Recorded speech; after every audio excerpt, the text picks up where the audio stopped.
අස්වසමලාභී ඔයාලා හැමෝටම සුබ දවසක් කියලා ආදරයෙන් ප්‍රාර්ථනා කරනවා.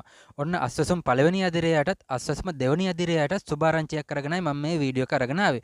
ඉතින් මේ වගේ වීඩියෝස් මිස් වෙන්න පුළුවන්. ඔයා තාමත් අපේ channel එක subscribe කරලා නැත්තම්. මොකද subscribe කරේ නැත්තම් යාළුවනේ අපේ channel එකේ වීඩියෝස් පෙන්වන්න නැතුව යනවනේ. ඒ හින්දා subscribe කරපු නැති අය චූටි වෙලාවක් කරන් subscribe කරලා ඊට දකුණු පැත්තේ තියෙන bell icon එක තෝල් දාගත්තොත් මම වීඩියෝ එකක් දාපු ගාම ඔයා ළඟට ගෙන්න ගන්න පුළුවන්. හරි. දැන් අපි යමු අද වීඩියෝ එකට. ඉතින් යාළුවනේ අද දිනේ තමයි 2026 මැයි මාසේ 18 වෙනි සඳ. ඉතින් ඔන්න අසසම් පළවෙනි අදිරයටත් අසසම දෙවෙනි අදිරයටත් එයාලගේ මුදල් එයාලගේ බැංකු ගිණුම වෙත යොදලා තියෙනවා. ඉතින් කලබල වෙන්න එපා දැම්මම දුවන්න. ඉතින් යාළුවනේ ගොඩක් අයට කතාවක් ගියා මෙන්න මේ අස්වසම් පළවෙනි අදිරයගේ මුදල් මේ මාසේ වැටෙන්නේ නැති වෙයි කියලා. ඒකට හේතුව තමයි යාළුවනේ එයාලට අස්වසම් මුදල් දෙපාරක් එයාලගේ බැංකු ගත කරලා තියෙනවා කියලා කසුකසුවක් ගියා. නමුත් ඔන්න යාළුවනේ අද 18 වෙනි මේ සඳ වෙද්දි මේ මාසේ මුදල් පළවෙනි අදිරයගේ දෙවෙනි අදිරයගේ එයාලගේ බැංකු වෙත නිකුත් කරලා තියෙනවා. ඉතින් යාළුවනේ මේක අහපු ගාමක් ගිහිල්ලා දැන් ඔයා බැංකු ගානේ දුවන්න යන්න එපා.